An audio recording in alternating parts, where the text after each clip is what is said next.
tarde, meu querido Lázaro, Fabinho, Rubão, toda a equipe, Aninha. Eu quero ser bem conciso, até para que nós aproveitemos da melhor forma possível, a fim de que façamos o devido.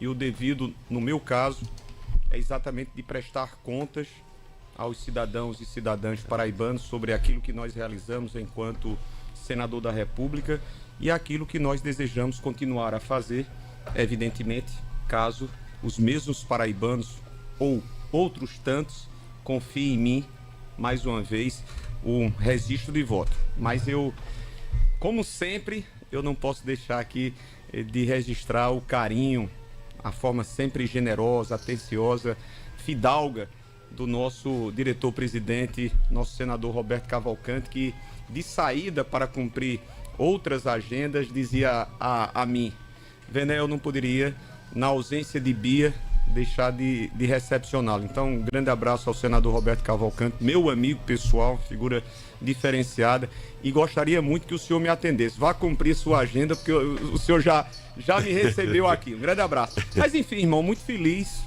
parabenizando mais uma vez. O Sistema Correio tem um histórico de participação, não sei quantos anos, mas eu próprio já vivenciei em outras tantas refregas eleitorais as participações que vocês permitiram como instrumento de melhor informar os eleitores. Então, as minhas saudações, renovadas saudações, isso é um espaço extremamente importante para que nós exponhamos aquilo que de fato desejamos fazer. E no meu caso, o que fiz e o que eu quero continuar a realizar.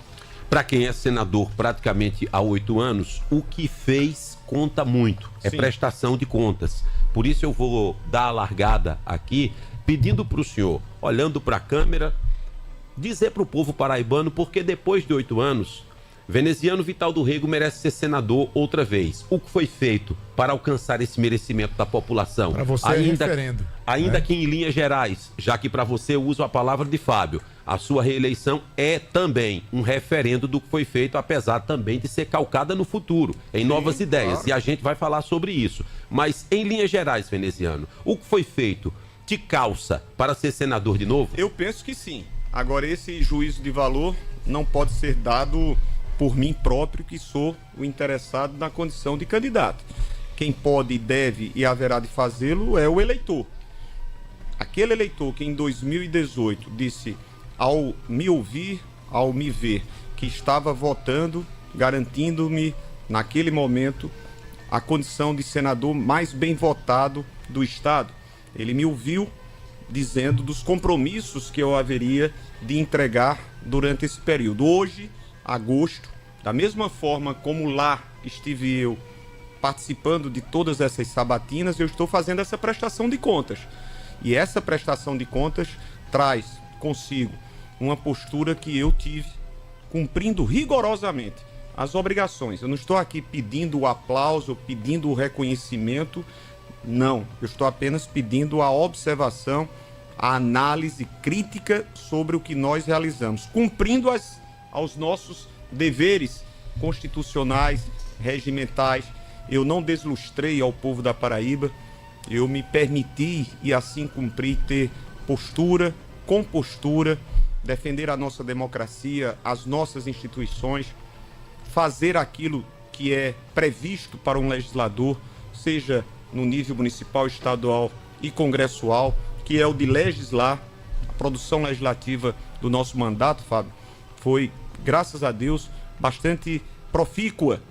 E, paralelamente a isso, a produção política, porque nós conseguimos viabilizar 2,3 bilhões. Hoje, inclusive, quando nós atualizarmos, teremos mais recursos. Há poucos dias, conseguimos a confirmação de 68 milhões de reais para mais 400 unidades residenciais para João Pessoa, Jardim 1, Jardim 2, em Coqueiros.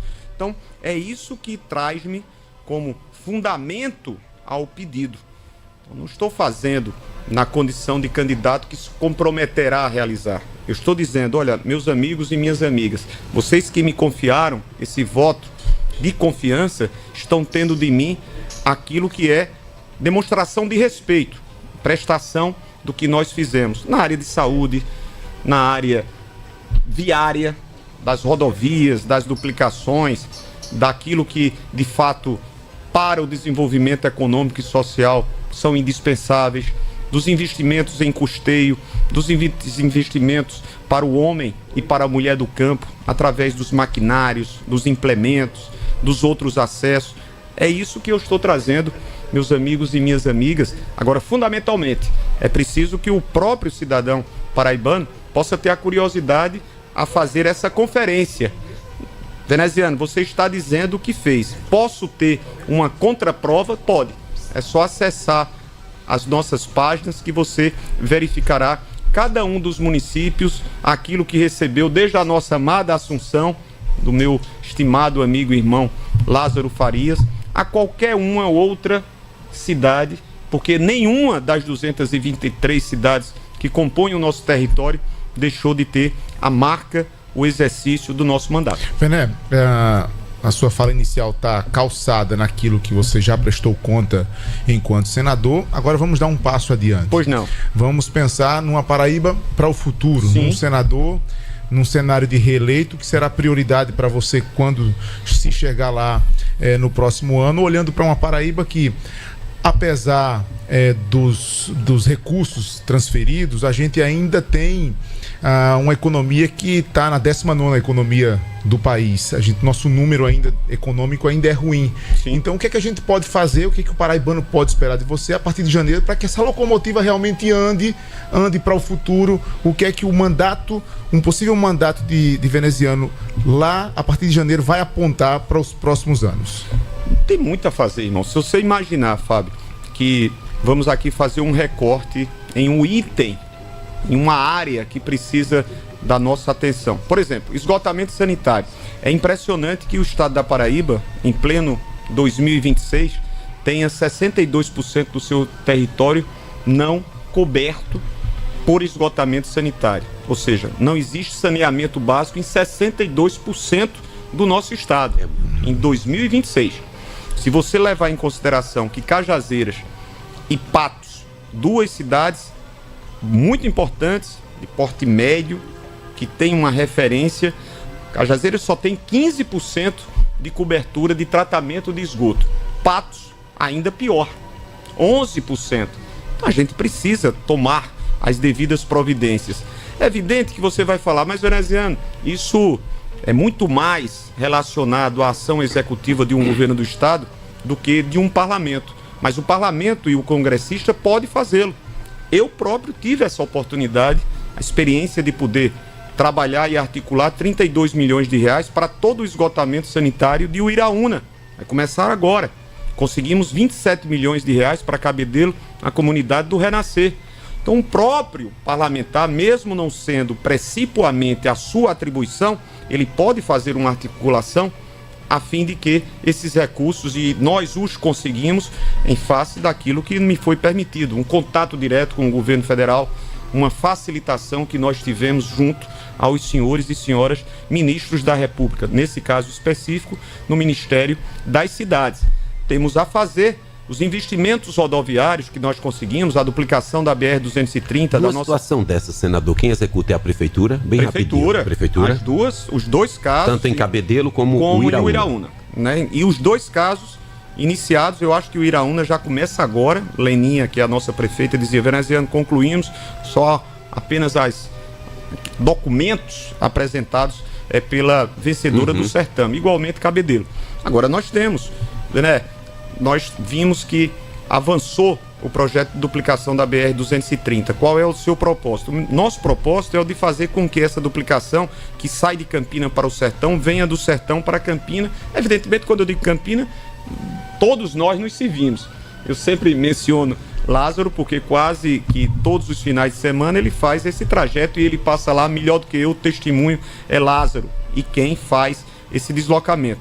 Desejamos fazer de Cajazeiras em trechos, porque 400 e tantos quilômetros você não tem como fazer orçamentário e financeiramente, fazer por trecho. Nosso propósito é o de trabalhar de Cajazeiras para Souza. Temos também duas outras reivindicações, que são a duplicação da 104, trecho Queimadas Campina Grande, Remígio Campina Grande. O alargamento de Campina a Lagoa Seca começa agora, mas o alargamento ela não é uma solução definitiva. A solução definitiva é a duplicação. Ela vai abrandar o problema de trafegabilidade que existe naquela saída de Campina e na vinda de Lagoa Seca. É outro grande foco que nós haveremos de tratar e de reservar.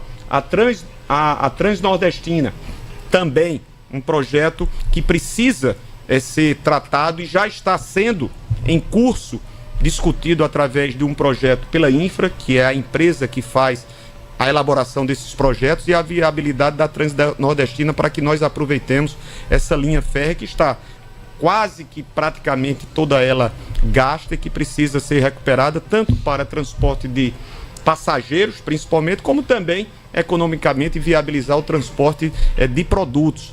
Na área de saúde, continuar os grandes investimentos. Já temos apalavrado um investimento de quase 500 milhões de reais para o Hospital de Câncer de João Pessoa, atendendo toda a região metropolitana da nossa amada capital, estendendo-nos à região Litoral Sul, Litoral Norte. Isso foi definido, apalavrado com o próprio ministro Alexandre Padilha e, à época ainda, o prefeito, hoje nosso candidato ao governo, Cícero Lucena. Então há muito o que fazer.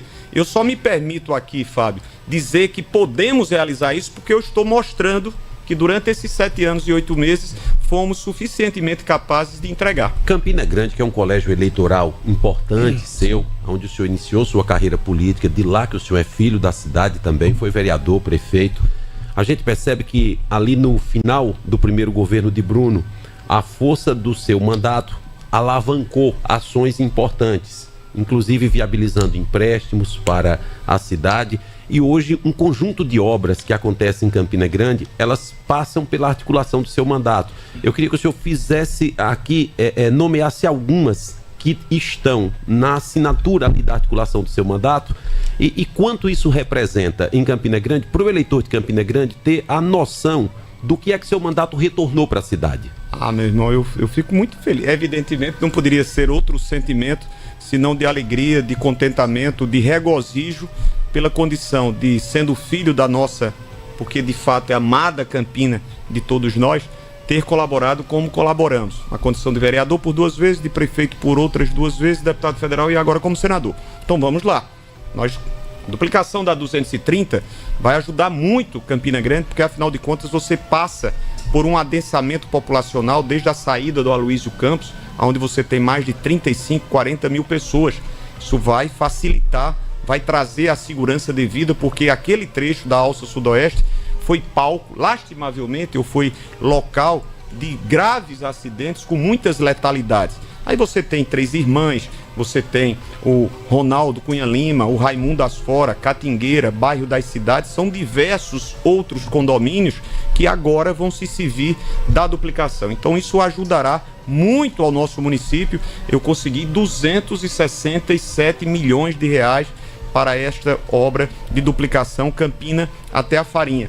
Conseguimos com o governo federal, arredondando 100 milhões de reais para a reestruturação do VLT, que foi um grande sonho ainda enquanto prefeito, que eu não tive oportunidade e tempo de realizar. Estamos realizando em parceria com o governo federal, é evidente com a presença da prefeitura, porque essa competência de transporte público é municipal e houve a participação direta da administração do prefeito Bruno Cunha Lima, mas sem que o governo, através do Ministério dos Transportes, se predispusesse a fazer esse investimento de 100 milhões de reais, nós não haveríamos de ter, como haveremos de ter muito proximamente, o VLT que eu desejo trazer para João Pessoa. João Pessoa precisa, em razão do seu adensamento populacional, em face de todos os atrativos que têm chamado a atenção a tantos milhares de outros brasileiros que vêm morar, não apenas visitar, em face daquilo que João Pessoa oferece. É fundamental que nós investamos em transporte público e uma dessas saídas, penso eu, já falei com o Cícero, falei com o Léo, tratamos com a CEMOB, é exatamente o VLT para a nossa capital. Campina Grande a gente conseguiu a Policlínica, nós levamos o Hospital de Amor, que é para Campina, mas para os demais outros municípios. O Hospital de Amor, para quem não sabe, é uma estrutura que faz o acompanhamento precoce, exames e identificação precoce de possíveis cânceres. Câncer na mulher, colo de útero e mama. Nós também vamos avançar para o câncer de boca, e aí população masculina e população feminina. Fomos nós que conseguimos, e eu desejo trabalhar com o Hospital de Barreto, com a direção de Barreto, para levar para o sertão da Paraíba uma dessas unidades, porque lá existe, acho que vocês sabem, por princípio, essas estruturas do Hospital de Barretos, o Hospital do Câncer, elas só se fazem presentes em cidades não capitais, e tem uma razão de ser, porque em tese as capitais já oferecem mais atendimento, melhor atendimento do que as cidades que não são capitais. É por isso que Campina Grande recebeu a sua, e nós vamos lutar para que tenhamos uma unidade para o sertão da Paraíba.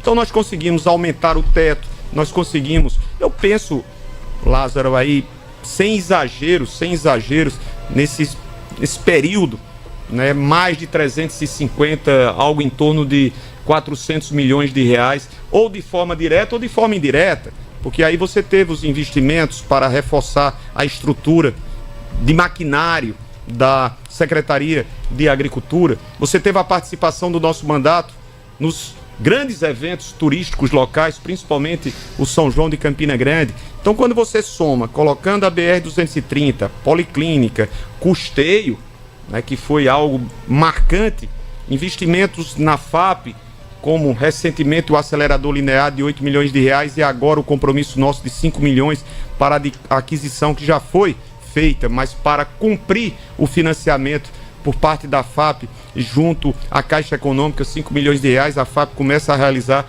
procedimentos cirúrgicos de robótico através da robótica. Então, Campina Grande foi muito agraciada por merecimentos e com muito gosto. Nós, Centro de Convenções, 35 milhões de reais que nós conseguimos, 34,5 para sermos exatos e precisos, entre recursos nossos e da senadora Nilda Gondim. Não foi via prefeitura, foi via estado, mas serve a Campina e a toda a região, mesmo tendo sido entregue tão somente a parte primeira. Falta a segunda etapa do Centro de Convenções.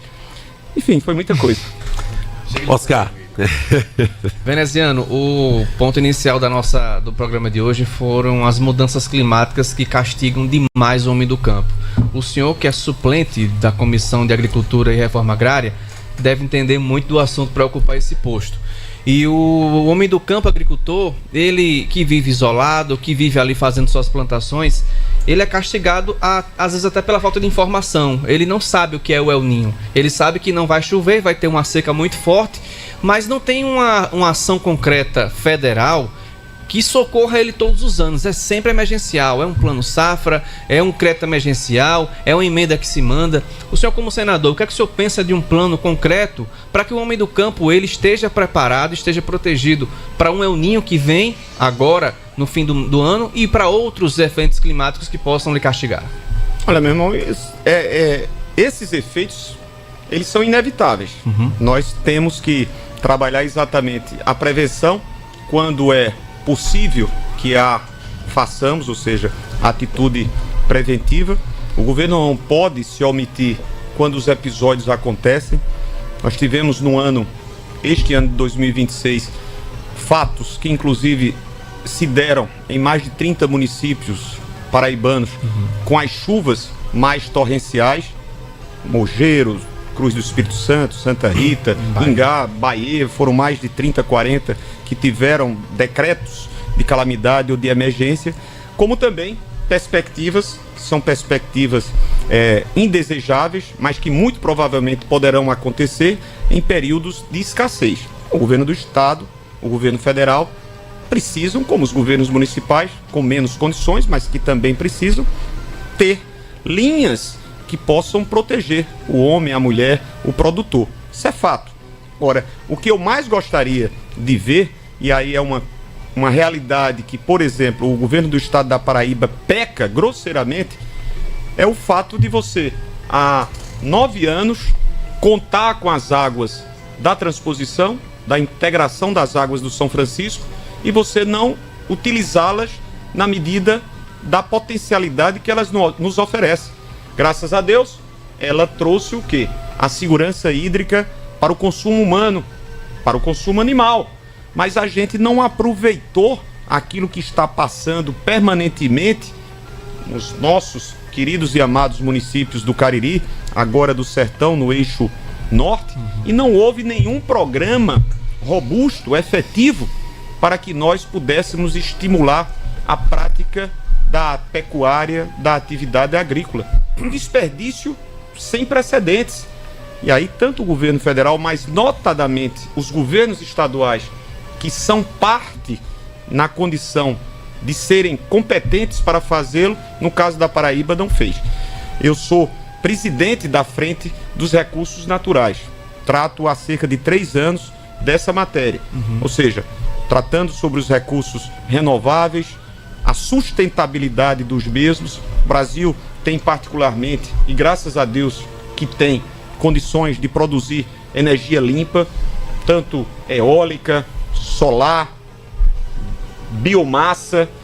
Nós fomos responsáveis, na condição de relator do projeto do combustível do futuro, vocês sabem, sancionado, prevendo inclusive combustível de aviação, aumentando a participação do etanol e de outras massas. Então, isso eu tive a oportunidade de fazer na condição de relator e tenho estudado muito. Mas são questões que nós estamos a purgar enquanto humanidade por força daquilo que nós cometemos há 40 e 50 anos e observamos essa tragédia de anteontem com a geleira do Himalaia consumindo, engolindo toda uma região do Nepal. Isso não acontece por força natural. Isso tem a presença nefasta das ações humanas, da omissão ou da ação humana. Vené, voltando um pouquinho a duas perguntas que o senhor respondia, o senhor falava de esgotamento, né? E me veio na mente a PPP que o governo fez para tratar o esgoto, para cuidar do esgoto, na verdade, de 85 cidades. Isso gerou uma polêmica muito grande. O candidato da sua chapa, o Cícero, disse que 1º de janeiro, se governador, ele vai cancelar esse leilão.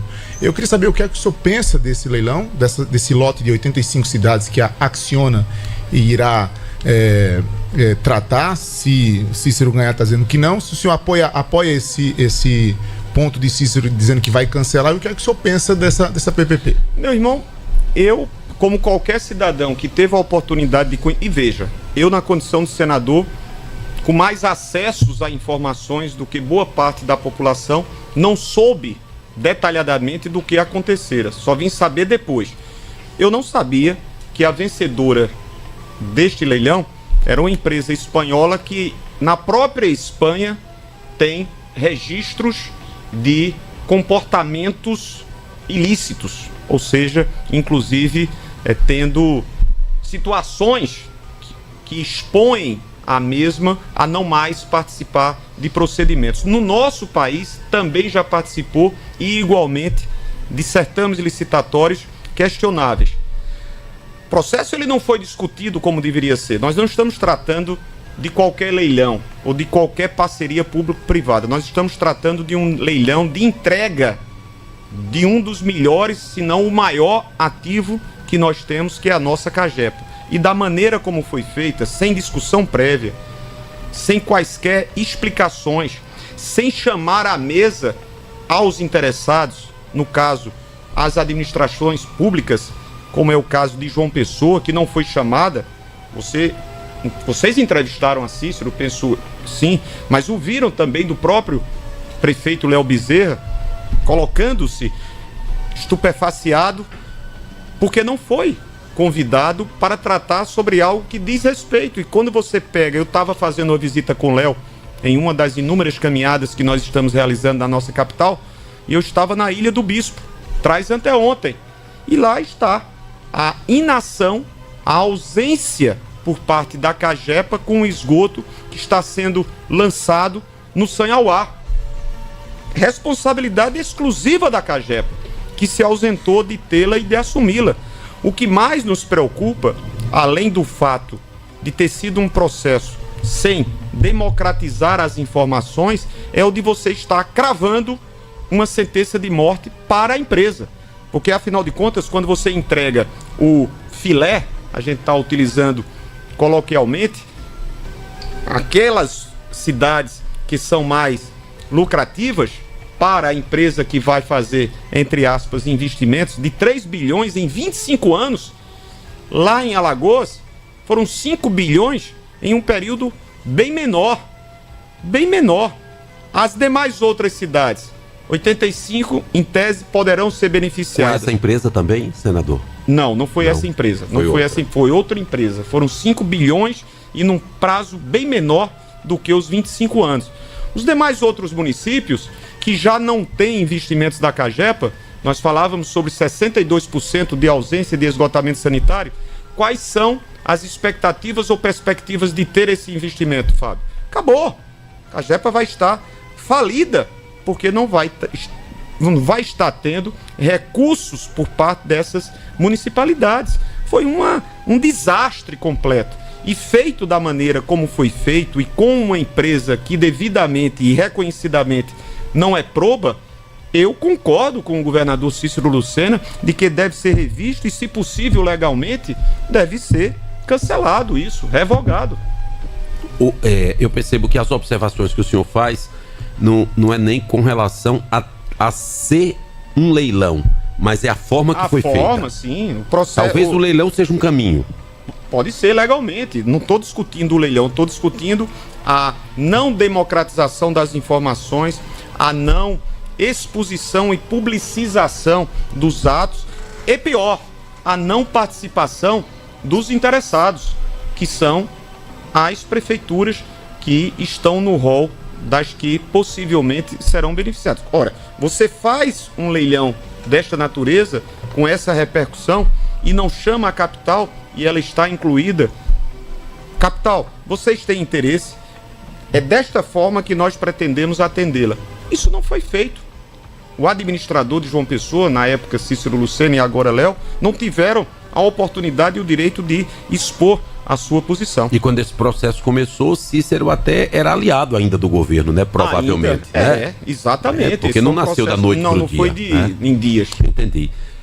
Senador, a gente está a 40 segundos, né, de iniciar. O tempo passou muito rápido, então eu já vou preparando aqui, posicionando o senhor para as suas considerações finais, o seu pedido do voto, lembrando sempre que a sua câmera é essa que fica de frente com o senhor, tá certo? Eu quero agradecer mais uma vez. É muito rápido, mas eu penso e espero ter contribuído, agradecer e renovar todos os gestos de apoio que nós temos recebido, a confiança, o carinho. Vocês bem o sabem, vocês nos conhecem, sabem muito bem do nosso perfil, da nossa postura adotada no Senado Federal. Eu gosto sempre de dizer, não fiz com que os paraibanos se envergonhassem do senador que tem e que, com as graças de Deus, poderá continuar a ter. Trabalhamos, produzimos legislativamente, fomos eficientes com os resultados e com as entregas enquanto senador, com mais de 2,3 bilhões de reais. Eu quero continuar fazendo isso, Lázaro.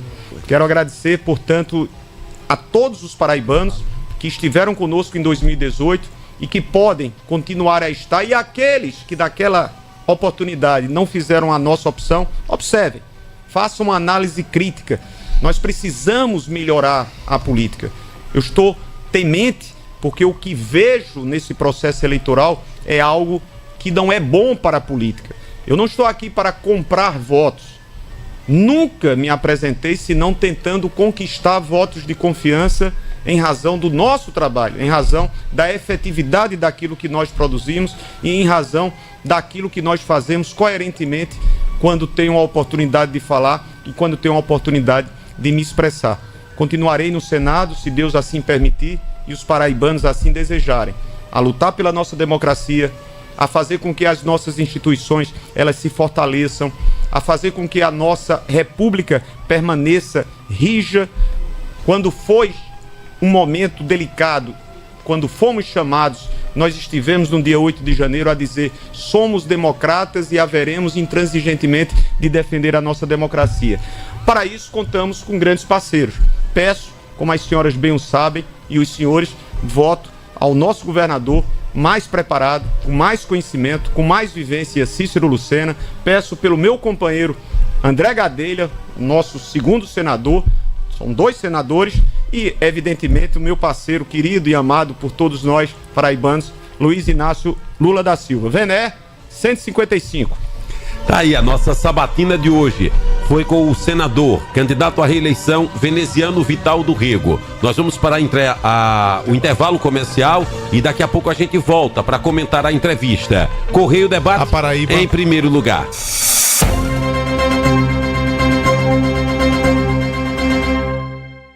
Nesse programa, quero agradecer a Deus e ao povo paraibano pela oportunidade de representá-lo no Senado Federal, com trabalho, postura e equilíbrio.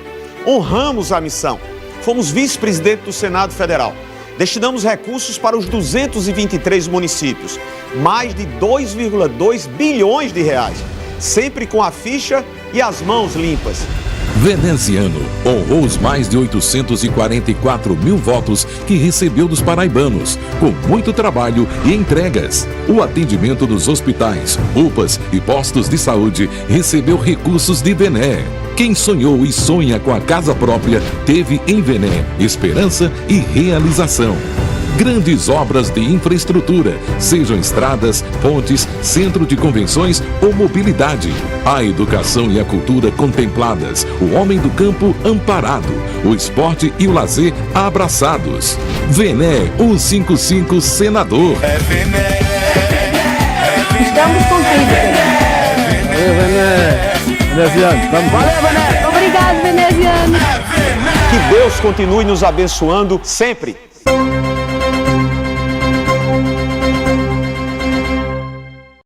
Olá, meus amigos. Olá, minhas amigas paraibanos e paraibanas. Grande abraço. Nós concluímos e vocês devem ter assistido nosso guia eleitoral. Espero que tenham aproveitado, porque é importante. Existem ainda aquelas ideias de que o guia eleitoral é chato, mas é um instrumento e uma oportunidade que nós temos para, com curiosidade, saber se os candidatos e candidatas estão, de fato, a falar quando se comprometem a realizar.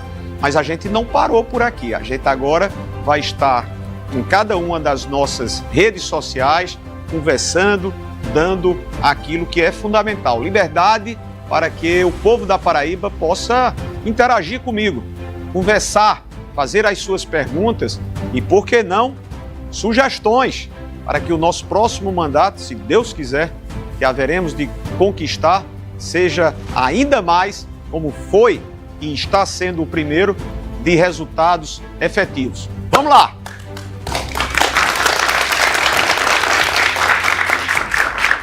Sejam bem-vindos, sejam bem-vindas.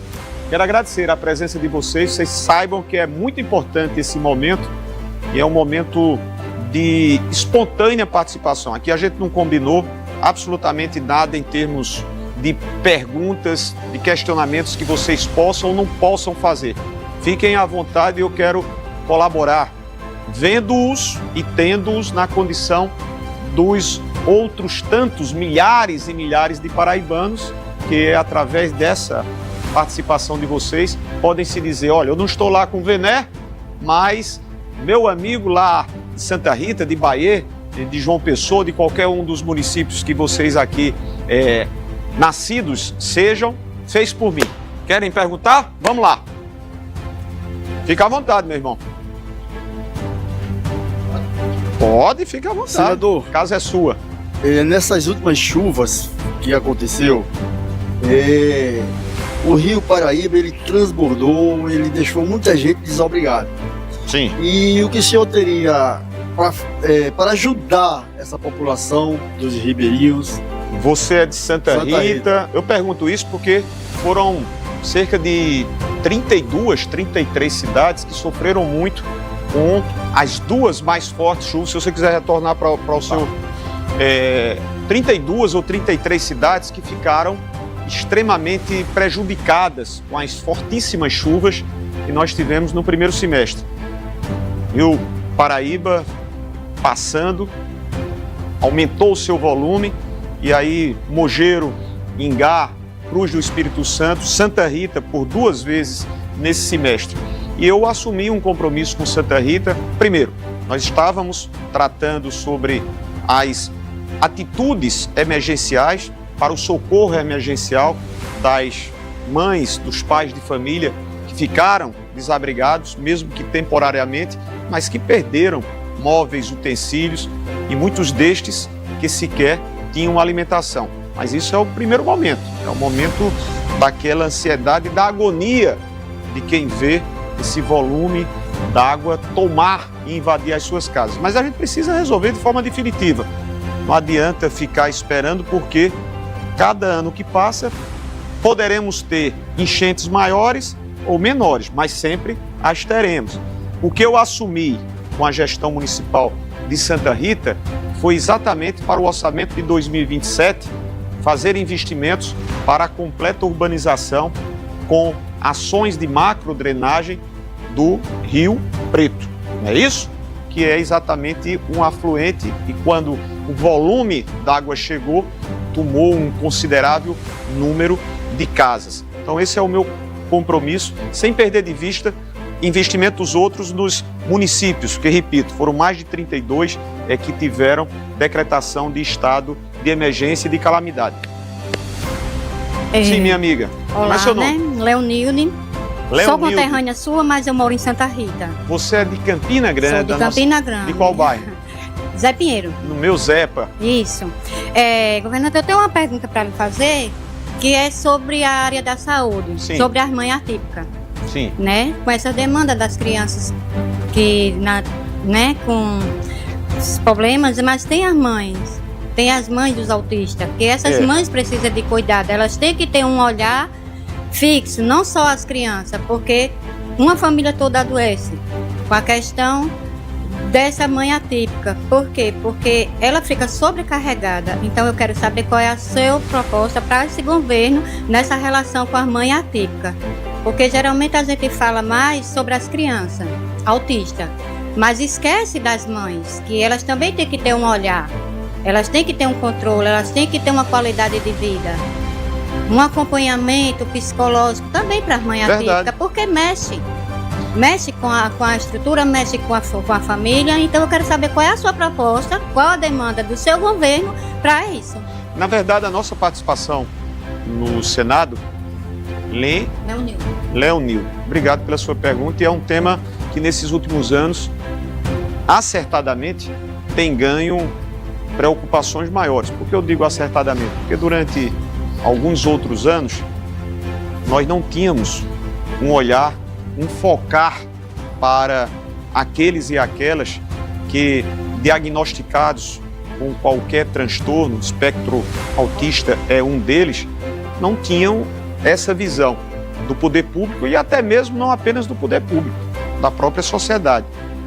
Há de se discutir, será que o número de pessoas com autismo cresceu ou é porque não houve um processo que passou a existir de diagnóstico e de identificação? As duas coisas podem ter acontecido. O fato é que a demanda para que o tratamento, para que o acompanhamento, para que a identificação precoce, eu tenho colegas, amigos com filhos que têm transtorno do espectro autista, TDAH também, e eles, diferentemente de muitas famílias brasileiras, por terem condições materiais melhores, terminaram por dar aos seus filhos um acompanhamento desde cedo. Mas e aquelas famílias, muitas das vezes, que não têm um emprego, mãe solo, mãe atípica, né? Ou seja, a gente precisa ter essa atenção.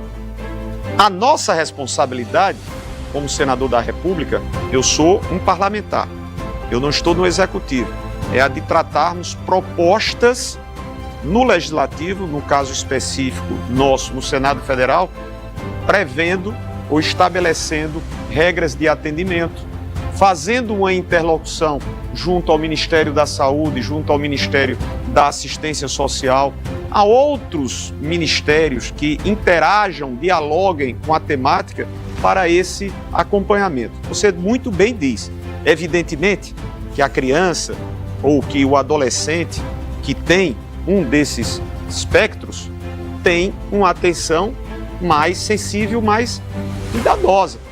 mas não podemos perder de vista que o pai ou que a mãe, muitas das vezes mais a mãe, muitas das vezes mais a mulher, precisa ter uma diferenciada atenção. E nos dias atuais, nós não vemos na medida do necessário, porque ela tem que abrir mão do trabalho. Se você tem num nível mais, vamos dizer, mais delicado, a criança, o adolescente, a pessoa precisa de um acompanhamento mais próximo, de uma presença e de um cuidado mais próximo. Você deve, e nós temos essa atenção, inclusive porque nesse período de 7 anos e 7 meses, eu estou concluindo agora o primeiro mandato, nós apresentamos propostas para que, vou citar o caso, criemos no estado da Paraíba, nas regiões, e não apenas numa presença, seja em João Pessoa, seja em Campina Grande, centros de acompanhamento, de tratamento, mas também com um olhar aos pais dessa criança. E precisamos levar isso, seja para o Cariri, precisamos levar isso para o sertão.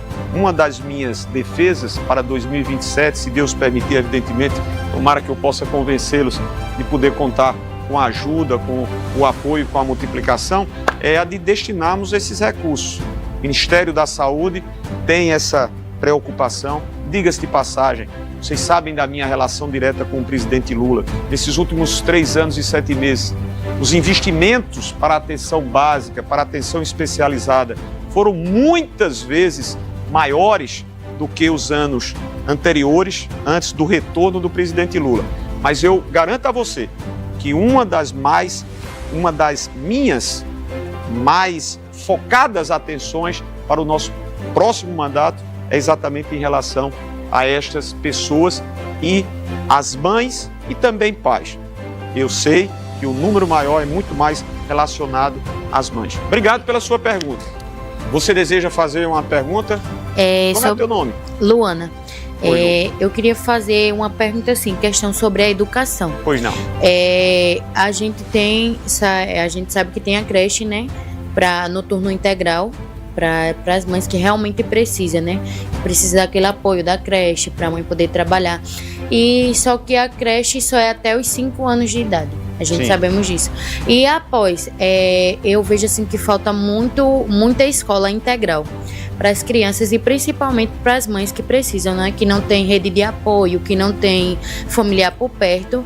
Então, essa questão que eu queria ver, assim, qual é a sua proposta, o que o senhor tem a dizer sobre a questão de mais escolas integrais, porque tem muitas mães que precisam, não é só até 5 anos que a mãe precisa da escola integral, entendeu? Porque tem uma mãe que não tem rede de apoio, não tem família por perto e obviamente precisaria daquela rede de apoio de uma escola, entendeu?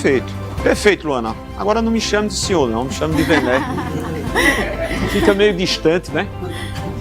Eu quero só fazer uma retificação e é dever nosso, até para colaborar e contribuir, porque muitas das vezes, e não é senão algo comum, muitas das vezes nós não entendemos direitinho quais são as competências.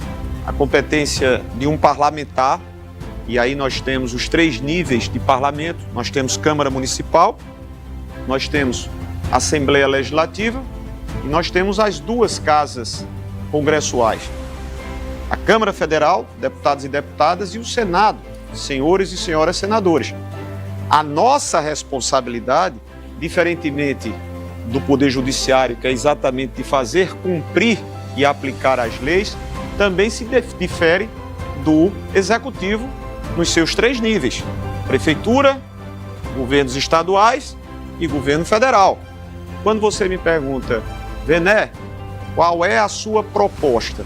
Eu tenho um limite de atuação. O que nós fazemos, como fizemos, conseguimos recursos e trabalhamos quando a gente tratava nesses últimos, ou quando nós tratamos nesses últimos 7 anos e 7 meses do orçamento federal, nós tivemos o cuidado de fortalecê-lo numa área que é fundamental para qualquer sociedade, não é diferente a sociedade brasileira, que é exatamente a formação educacional de sua gente.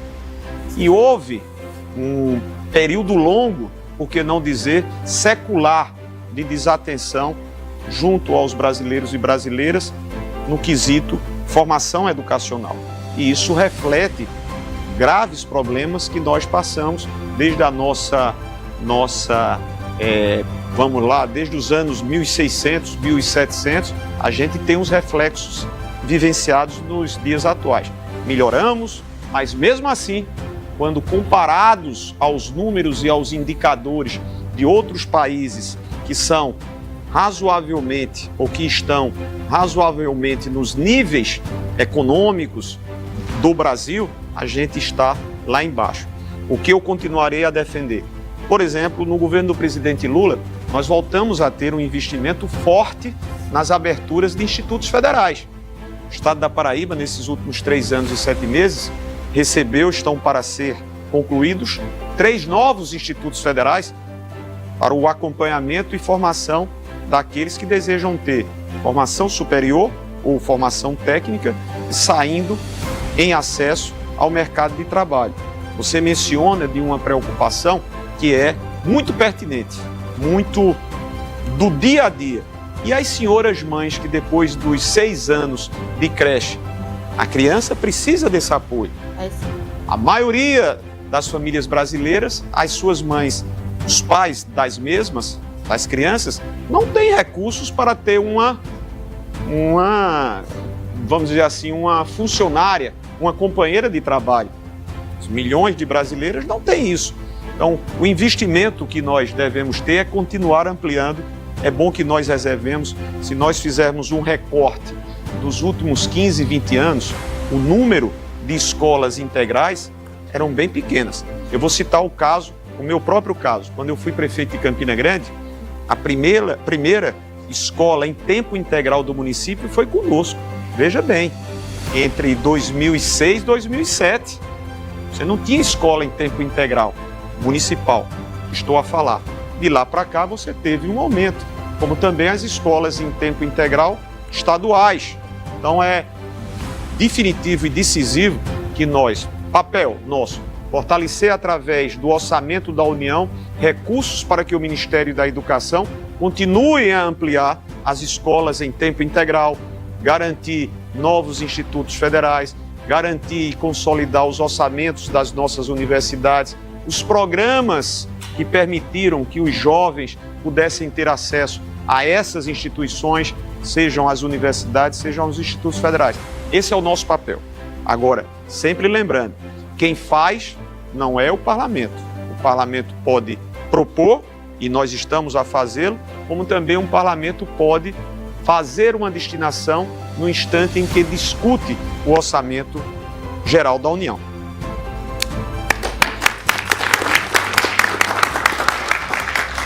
Não. Mais algum colega? Vai lá, meu irmão. Como é teu nome? William? Pronto. Pois não. Eu estava analisando que na área da saúde, que nem a minha própria filha, ela tem um problema de asma. Sim. E a gente tem uma grande dificuldade nessa área de medicação, principalmente em torno da prefeitura. Que às vezes a gente vai e não tem, uns falam que são verba que não tem, que não chega. Aí nessa área, como é que o senhor vai trabalhar para atuar ajudando que de um tempo para cá, essa área do asma, não só asma, estou citando essa área, mas outras diversas áreas, há muita necessidade, porém, algumas prefeituras estão deixando muito a desejar, principalmente onde eu moro. Aí onde está, William? É o que eu estava dizendo há poucos instantes na pergunta de Luana sobre o tema educação. Nós vamos até um determinado limite de atuação.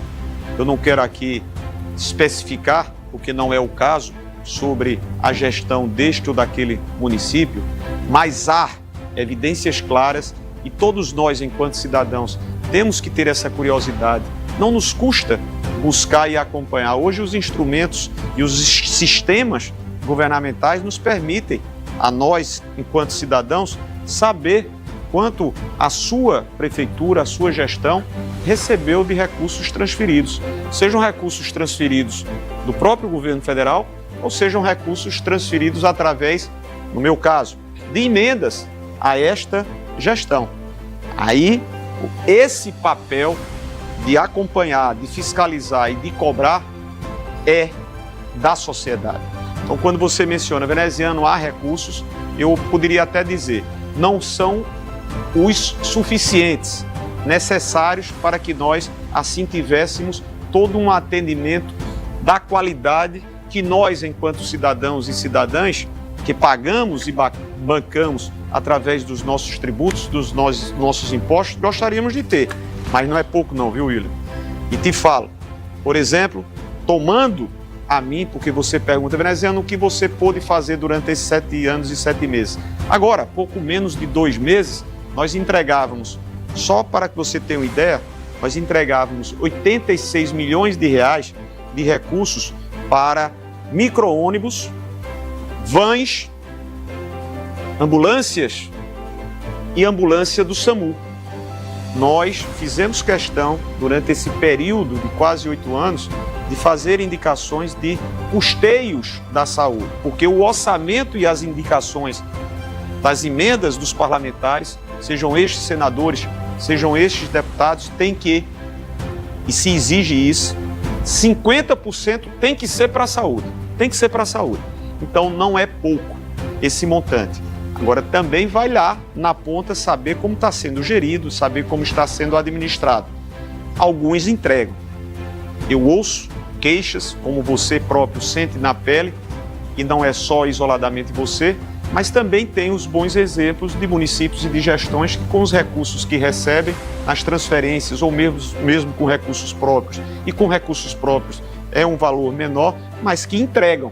Mas eu gostaria de te falar, podemos não ter o montante desejável, mas o que existe é um valor bastante considerável. Alguém mais? Oi? Fica à vontade. Você quer fazer? Kaline?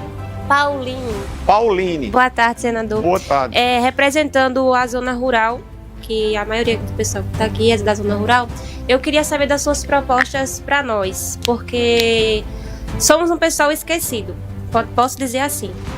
A realidade é que nossa zona rural está sem luz, muitas das vezes nas partes baixas lá, não tem luz, a gente não tem um acesso livre de água. Quando falta água, a água que vem pra gente é uma água suja, lá tem muita criança, muitos idosos, e quando a gente fica sem água, que a gente recebe essa água novamente, que acho que é quando eles consertam algum cano, alguma coisa, essa água vem suja. Então a gente é uma área esquecida, uma área que precisa de uma limpeza, é a usina Agroval, Santa Rita. Certo. É uma área esquecida, totalmente esquecida. A gente tá sem luz, é um local escuro e acaba sendo perigoso pra gente. Porque eu sou nora de um agricultor e toda a área da parte que ele trabalha na agricultura, nas plantações dele, é tudo escuro. E isso é muito perigoso. Animais podem aparecer, como já apareceram cobras, escorpião, essas coisas. Então assim, eu queria saber dessa proposta, quais as propostas que o senhor tem pra gente da área rural, pra o nosso conforto. Bacana, muito apropriada. Eu tenho dito, nós estamos no momento, são 45 dias para que nós concluamos esse processo e a gente vai utilizar dos nossos guias e utilizar desses meios, como também de outros. Nós vamos estar fazendo as nossas caminhadas, as nossas visitas, fazendo as nossas reuniões para darmos a vocês conhecimento sobre o que nós produzimos. Sabe por quê, Paulinho? Porque se eu chego nesse instante para pedir teu voto de confiança, a fim de que permaneça como senador dos paraibanos, eu tenho que demonstrar primeiro o quê? Que fiz nesse primeiro mandato. Caso contrário, você poderia chegar para mim e dizer, mas Vené, você teve a chance de realizar durante um período considerável e não entregou. Então, Vené, perdoe-me, minhas desculpas, mas eu não vou votar em você. A minha obrigação é de fazer essa prestação de contas para que vocês observem, fazendo as suas próprias análises e tenham no julgamento a decisão de dizer, valeu, Vené, você fez. Por exemplo, para a agricultura, vocês terão detidamente os exemplos. Foram mais de 205 milhões de reais para as áreas agricultáveis. As mulheres, os homens que trabalham a agricultura familiar tiveram de nós, do nosso mandato, a oportunidade de investimentos. Vou te falar, melhorias das nossas estradas vicinais, aquisição de maquinários e de implementos. Foram inúmeros que nós conseguimos para prefeituras e para entidades, sindicatos, entidades rurais. Conseguimos recursos para a perfuração de poços, para a construção de cisternas. O que posso eu, assumidamente, por ter feito, te dizer das suas preocupações, que são preocupações relevantes, é que se estiver de novo no mandato de senador, nós vamos continuar a fazer esses investimentos. Nós precisamos utilizar dos meios. Tem situações que são graves. Você mora em Santa Rita, mas imagine, desde 2017, nós passamos a ter a integração das águas do São Francisco, correto? E falo porque em Campina Grande chegamos próximo a um colapso total. O açude que nos abastecia e nos abastece chegou a 3%. Você imagina, Campina Grande com 430 mil habitantes ser abastecida por carro-pipas. Não consegue. Mas enfim, essa obra que foi realizada pelo nosso presidente Lula, enfim, a transposição ou integração da bacia, o primeiro eixo, foi concluído em 2017 e nós fomos literalmente salvos. Literalmente nós fomos salvos. Mas nesse transcurso, passando pelo nosso amado Cariri, eu não sei se vocês têm familiares no Cariri paraibano, nós não tivemos por parte do governo do estado projetos de aproveitamento da água. A água que tem salvo a tantos vidas humanas e animais está sendo desperdiçada quando você pergunta qual o programa para incentivar o pequeno agricultor ou o pequeno pecuarista. São poucos os projetos e programas de investimentos e você vai tendo a água passar pelo Rio Paraíba em volume, desperdiçando. Então a gente também precisa ter, por isso que eu creio muito, eu sou defensor de uma candidatura que tem essa sensibilidade, que é a candidatura do nosso governador Cícero Lucena. Ele sabe, porque tendo tido a oportunidade de fazer por João Pessoa, e o fez durante 4 mandatos, quem consegue 4 mandatos, conquistar 4 mandatos, tem uma marca de competência. Não é fácil. Eu fui 2 vezes, sei o quanto é difícil você vencer uma, vencer 2, imagina a terceira e a 4ª. E Cícero conseguiu, tem experiência. Ele tem vivência, ele sabe como fazer. Então a gente está desperdiçando. Você está falando sobre um item, você está falando sobre outro. A competência de você fazer a eletrificação rural. O Estado pode desenvolver isso. O que nós podemos é estimular através de recursos orçamentários ou de indicações de emendas, sejam essas emendas individuais ou de bancada, para que esse processo possa ocorrer de forma mais rápida. Mas saiba, viu, Paulinho, enquanto senador nós investimos mais de 205 milhões de reais. Meu propósito é o de continuar a ter, porque sou nascido numa região e de amigos e de amigas, inclusive de familiares, que sempre deram à agricultura o valor devido. Afinal, a gente não se alimenta senão por meio dela.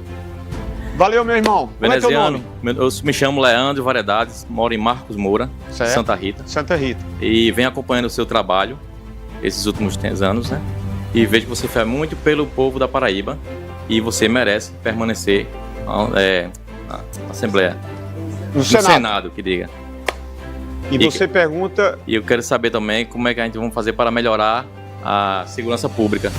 Perfeito. Ótima pergunta, porque em todas as pesquisas a questão de segurança pública é, se não a primeira, mas se aproxima de ser a preocupação maior. Muitos são os institutos que fazem esse acompanhamento e você tem saúde, segurança pública, emprego, enfim. Quando você menciona saúde, graças a Deus o nosso mandato, Leandro, nesse período de Santa Rita, saiba também, tem essa curiosidade. Será que Veneziano está soltando valores sem que esses valores não sejam de fato verificados com obras, ações e entregas? Não tomem o que eu estou dizendo como verdade de imediato, não. Me questionem, busquem lá, façam uma pesquisa, acessem a página do Senado Federal, que lá você vai ver o que cada senador pôde conseguir para o seu estado, para o seu município, e aí você vai dizer, de fato, o que Vené disse no guia eleitoral, o que Vené disse em uma entrevista, bateu. Confira. Isso é fundamental para que o seu juízo de valor no dia que você for votar seja aquele preciso, perfeito. E nós fizemos muito.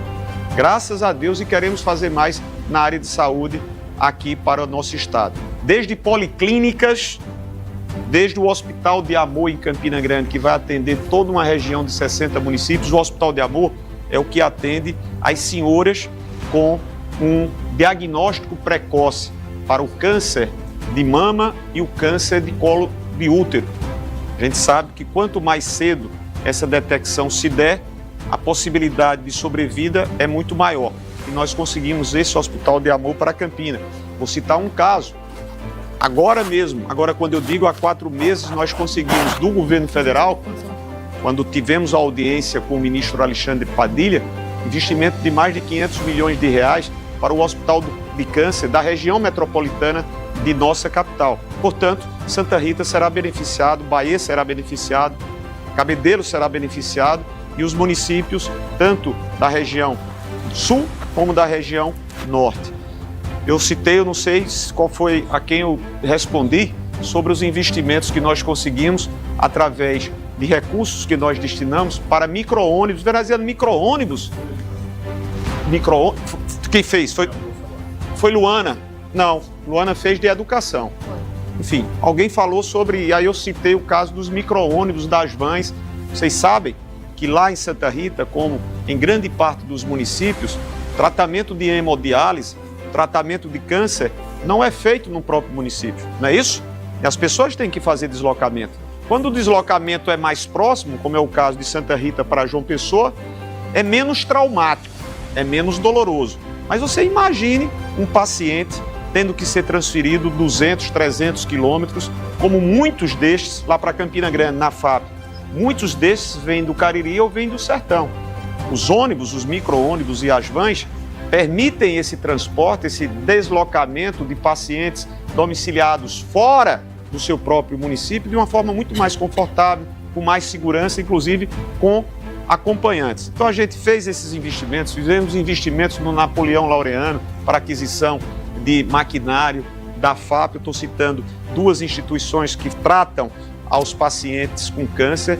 Nós fizemos investimentos para atenção primária. Nós precisamos, sabe, de uma grande preocupação que o nosso próximo mandato vai ter. Quando eu digo nosso próximo, eu sempre disse, se Deus quiser, eu também, se Ele não quiser, não adianta, e se vocês assim também me ajudarem. Eu estou preocupado porque o Brasil, nós estamos em 2026, daqui a 25 anos, nós teremos mais de 60 milhões de pessoas na idade idosos. E nós não estamos desenvolvendo políticas públicas para os idosos. Como envelhecer? Envelhecer faz parte da nossa realidade, afinal de contas, isso é um processo biológico. Mas é de direito nosso poder envelhecer bem, com vida saudável. Sejam atividades físicas, seja condição motora, com acompanhamento de equipes multidisciplinares. Nossas estruturas da atenção primária, das unidades de PSF, precisam ter a presença de profissionais geriatras. A gente precisa fazer essa formação, que hoje são poucos os profissionais geriatras para fazer o acompanhamento e o devido cuidado para as pessoas que vão envelhecendo.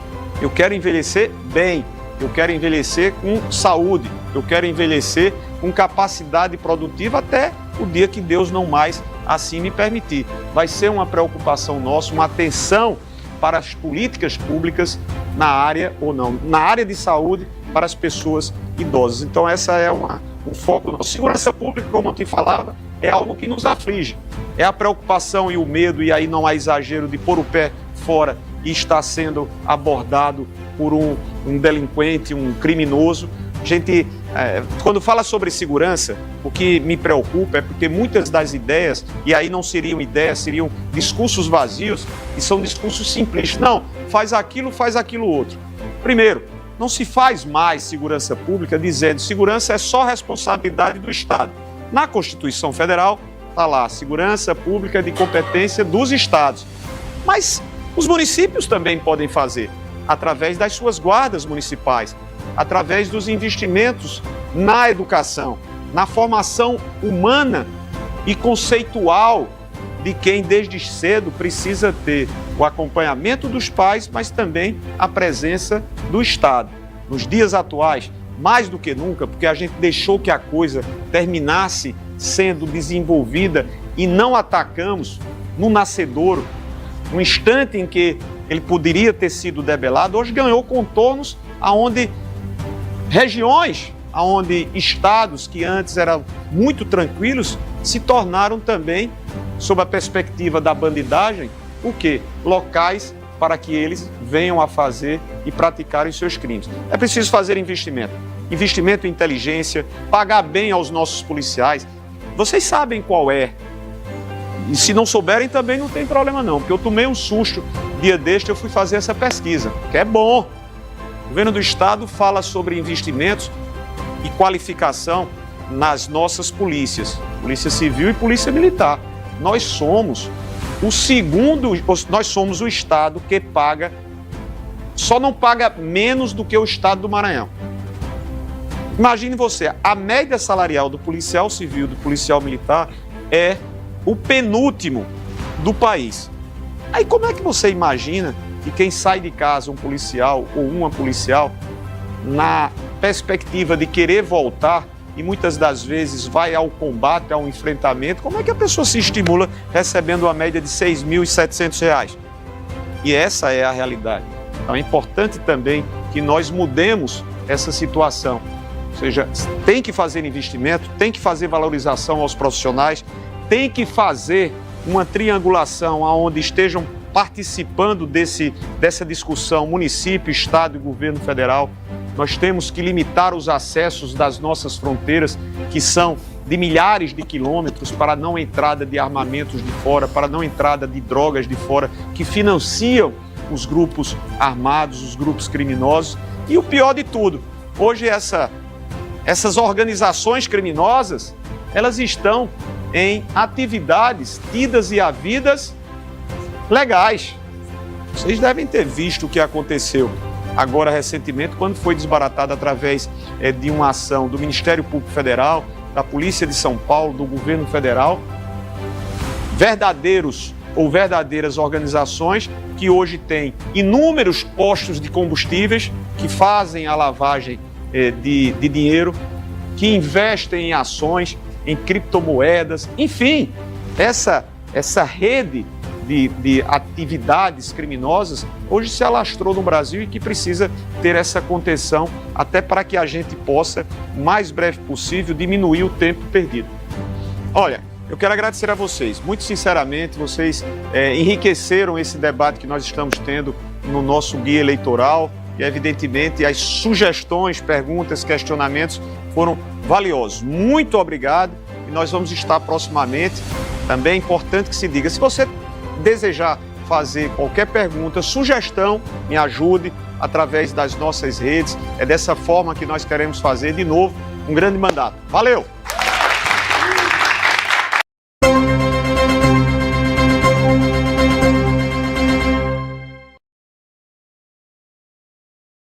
Tem 7 minutos. Por que ser candidato à reeleição? Boa tarde, bem-vindo. Boa tarde, Rafa. Um beijo para você, respeitoso, um grande abraço a todos os nossos telespectadores. Eu quero agradecer mais uma vez a fidalguia do meu amigo particular, diretor-presidente desse sistema, ex-senador da República, Roberto Cavalcante, e dizer que estamos a nos apresentar prestando contas daquilo que nós fizemos. Afinal, estou como senador, são 7 anos e 8 meses exercendo um mandato que me foi conferido em 2018 e de uma forma pessoalmente extraordinária como mais bem votado. Então, quando regresso aqui mesmo, nesse estúdio, que há 7 anos e 8 meses me recebeu para fazer o pedido, então, para o Senado, eu tenho a responsabilidade de me apresentar com aquilo que foi realizado. E graças a Deus, o julgamento é do cidadão e da cidadã paraibano e paraibana, mas foi um mandato, tem sido um mandato que tem demonstrado, primeiro, eficiência, resultado, com entregas para todos os municípios, são investimentos os mais variados, são cerca de 2,3 bilhões de reais em todas as áreas, investimentos importantes na duplicação da BR-230, triplicação da 230 Cabedelo João Pessoa, investimentos na área de saúde, investimentos na área da educação. De uma forma geral, nosso mandato se fez nos municípios paraibanos. Mas, além disso, produzindo legislativamente, porque, afinal de contas, nós temos missões precípuas: apresentar propostas legislativas, relatar propostas legislativas e, ao tempo, fazer com que o nosso mandato se faça presente no Estado. É essa a fundamentação que trago aos amigos e amigas paraibanos para pedir mais uma vez um voto de confiança. O senhor conseguiria dizer ou lembrar a principal entrega nesses quase 8 anos que justifica a renovação do mandato? Eu começava. É muito rápido e eu tentarei aqui o mais brevemente possível falar. A obra de duplicação de Campina Grande, saída para o Sertão, são 267 milhões de reais que nós viabilizamos. Como senador, se vocês assim desejarem, numa renovação de mandato, nós faremos com que, a partir de 2027, tenhamos de Cajazeiras para Souza. Fomos ao Sertão e estamos tentando trazer de lá para cá. A triplicação da 230 Cabedelo João Pessoa teve um aporte considerável nosso. O VLT de Campina, o investimento na barreira do Castelo Branco, os investimentos em unidades habitacionais são mais de 270 milhões. Agora, há uma semana, nós recebíamos com muita alegria a confirmação por parte do ministro Vladimir, ministro das Cidades, de mais 400 unidades para a capital amada João Pessoa. Investimentos na área educacional, com creches, os institutos federais que nós viabilizamos, o de Mamanguape, o de Queimadas e também o de Sapé. Então tem o Hospital de Amor, que atende a 60 municípios da região metropolitana do Supermei. Tem muita coisa feita, mas também há muito que nós desejamos continuar a realizar, evidentemente, no próximo mandato. Candidato, muitos eleitores paraibanos olham para Brasília e enxergam muitos privilégios. O senhor está aqui hoje para conseguir conquistar o eleitor paraibano, o trabalhador que muitas vezes passa o dia, trabalhando, chega em casa para conseguir sobreviver. O que o senhor tem a dizer sobre gastos desnecessários no Senado? Precisam ser combatidos. Eu sou claramente e sempre assim me posicionei, até porque não concordo com os exageros. Desde as discussões que fazem respeito ao excesso na participação do Congresso no tocante às emendas, como outros que você menciona. E é exatamente por isso que eu sou defensor do fim da escala 6x1, que nesta semana, próxima quarta-feira, nós estaremos votando na CCJ, excluindo a 6x1 e... Foi agendada para quarta? Foi agendado para quarta-feira na CCJ para que nós tenhamos a escala 5x2. É com essa preocupação, com o trabalhador, com o cidadão que menos ganha, que fomos responsáveis pelo projeto de lei do marco regulatório do transporte público, que vai garantir, por exemplo, a tarifa zero aos milhões de brasileiros. Foi em razão disso que nós temos nos preocupado com o ambiente negocial, o ambiente dos empreendedores, relatando o Supermei, aumentando o nível de 80 mil reais para 140 mil reais. Isso é fundamental que nós aprovemos e teve o nosso relatório favorável.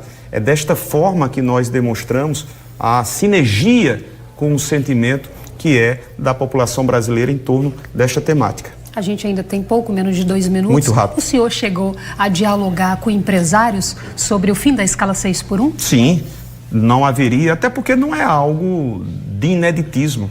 Essa proposta não foi adotada ou não está sendo pretendida pelo país, pelo nosso país, como sendo no universo a primeira. Diversos outros países assim já adotaram com êxito. Essa discussão vem há décadas. Nós retardamos essa discussão de uma forma mais efetiva. Nós vamos trazer a dignidade a esse trabalhador e, paralelamente, garantir saúde mental, garantir qualidade na própria produtividade que o trabalhador assim o faz.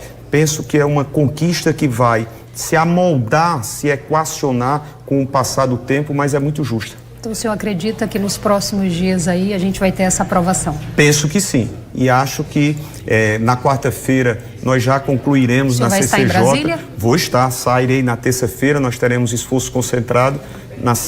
Na quarta aprovaremos a proposta do relator Omar Aziz. Não sei se no mesmo dia indo a plenário, mas é provável que nesses próximos dias de setembro, sim.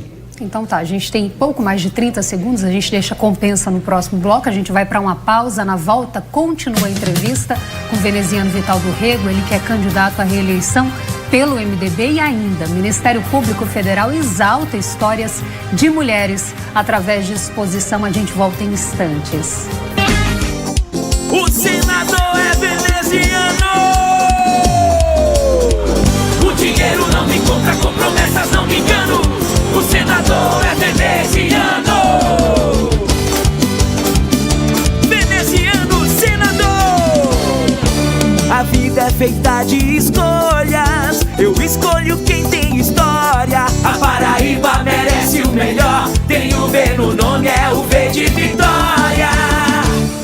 Com veneziano, pra Paraíba crescer. O senador é veneziano. Pra meu voto valer. Com veneziano, pra Paraíba crescer. O senador é veneziano. Pra o meu voto valer. Vené ao lado do povo, ele tá sempre na luta. Veneziano é o senador de Lula. Com veneziano, pra Paraíba crescer. O senador é veneziano. Pra o meu voto valer. O dinheiro não me compra, com promessas não me engano. O senador é veneziano. O dinheiro não me compra, com promessas. Estamos de volta, o Correio Debate continua a sabatina com os candidatos ao Senado. Hoje a gente recebe aqui veneziano, ele que é candidato à reeleição pelo MDB. A gente, por sorteio prévio, ele inclusive é o último a ser entrevistado na rodada de entrevistas do Correio Debate. O senhor tem mais 7 minutos neste bloco, né? Mais 31 segundos do bloco anterior. Perfeito. Veneziano, o Nordeste ainda enfrenta desigualdades históricas com relação a outras regiões do país. O que fazer para fortalecer a bancada? Não há dúvidas de que durante as passagens dos 3 governos do nosso presidente Lula, esse fosso que separou historicamente o Nordeste das demais outras regiões diminuiu. Nós tivemos grandes conquistas com a visão, com a sensibilidade que o presidente Lula sempre demonstrou ter por conhecê-la.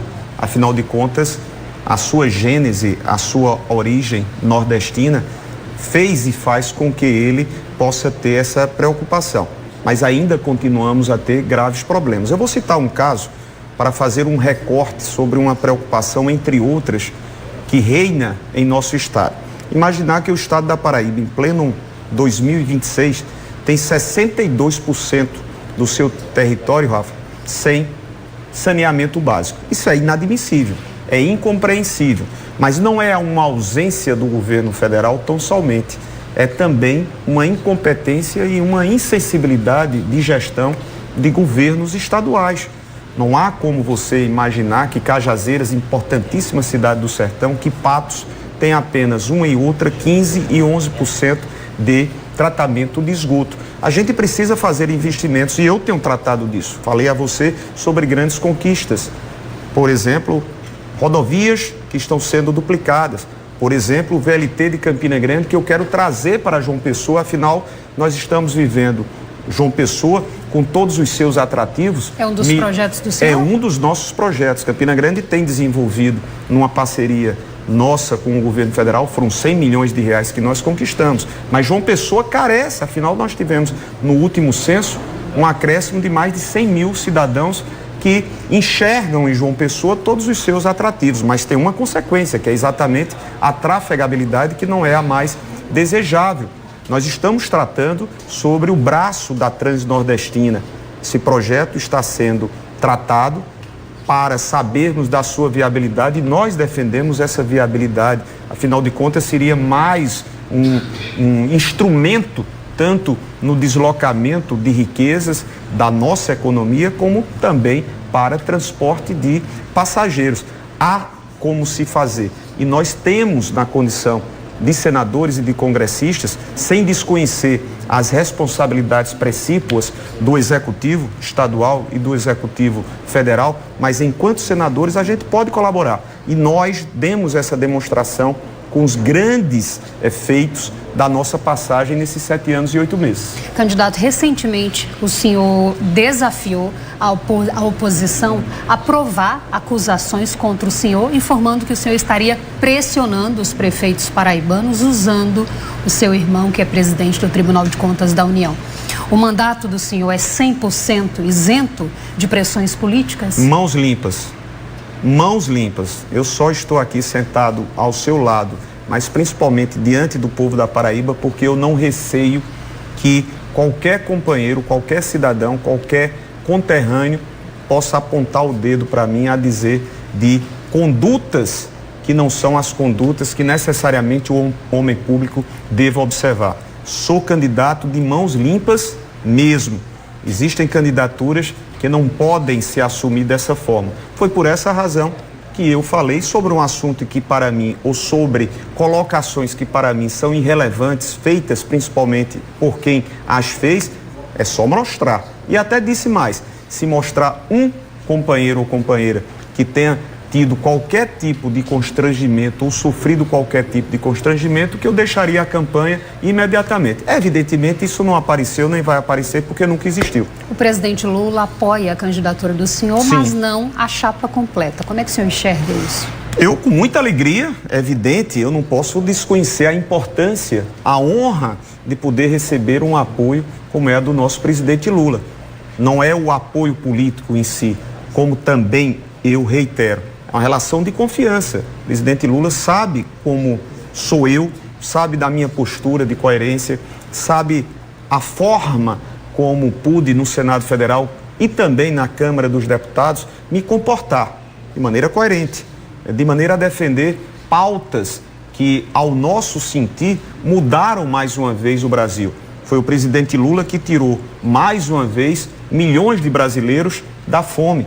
Foi o presidente Lula, nesse retorno, a partir de 2023, que voltou a investir nos grandes projetos que estavam dormitando, paralisados, e citei 2 destes aqui para o nosso estado. Foi o presidente Lula que fez a redenção para os estados da Paraíba, de Pernambuco e do Rio Grande do Norte, com a integração das águas do São Francisco.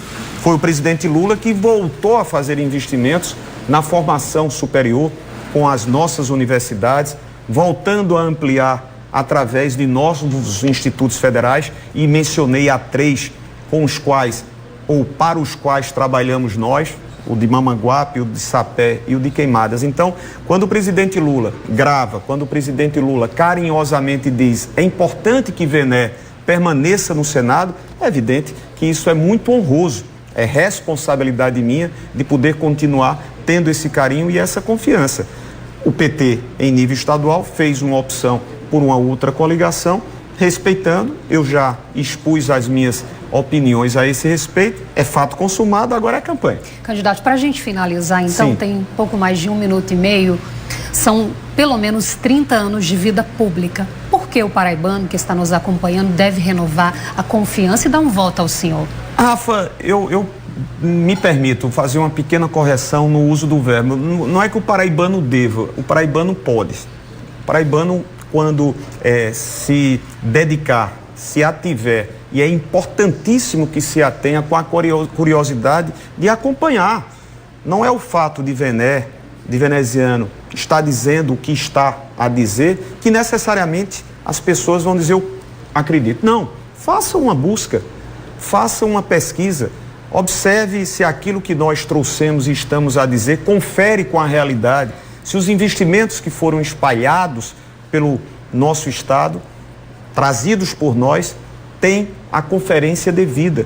E no momento em que isso for feito, ele se convencerá de que, ao ter votado, ou no caso daquele ou daquela que não tenha votado em 2018, tem a segurança de um parlamentar que não deslustrou a Paraíba, que não envergonhou a Paraíba, candidato de mãos limpas que deseja continuar com decência, com eficiência a fazer pelo nosso Estado. Eu tenho muita disposição. Fizemos muito? Sim, mas temos muito mais a realizar. Então, eu peço aos senhores e às senhoras que façam essa observação e peço, é evidente, ao meu governador Cícero Lucena, ao meu companheiro André Gadelha, mas é porque tinha 30 segundos. Não, a gente já usou os 30 segundos. Desculpa. Já. Enfim, e ao nosso presidente Lula, sem esquecer da minha companheira de chapa, Janine Lucena. Muito obrigada pela sua participação. Então, com Veneziana, a gente encerra a sabatina com os candidatos ao Senado Federal. Nosso mandato, com muito trabalho, destinou mais de 2,3 bilhões de reais em muitas obras e inúmeras ações para todos os municípios do nosso estado. Em Piancó, o senador veneziano realizou um sonho de décadas. Destinou recursos para a construção de uma nova ponte sobre o Rio Piranhas. Sempre trabalhando por vocês e para vocês, nós continuaremos a fazer seu voto valer.